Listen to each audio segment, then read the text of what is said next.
I have a qx7 Taranis, having trouble with the sound as many people are.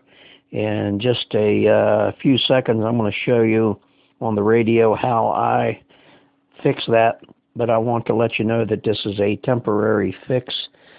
I searched the internet, and the only permanent fix is to replace the motherboard, which is expensive.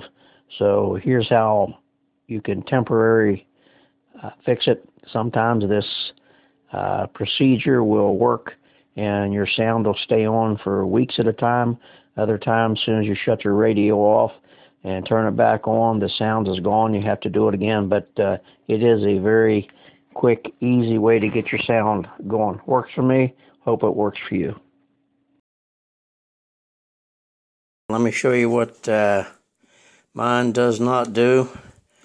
All right, turn the thing on, and it should be coming up with the message, sound, whatever you have on it, standard, whatever. And I've noticed on the internet a lot of people having this problem. I stumbled upon a fix for it. Let me show you what I do. Okay, shut it off, and it doesn't come on. I put it into bootloader mode.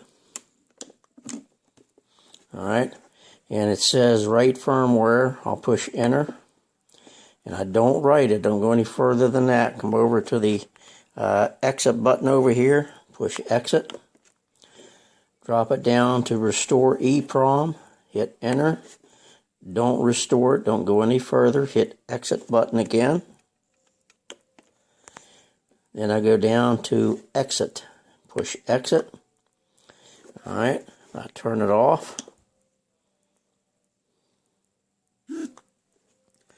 Alright, when I turn it back on, it'll start back up.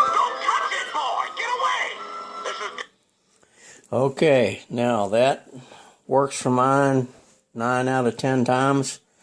It's not a absolute fix, but it keeps me going, and maybe it'll help you.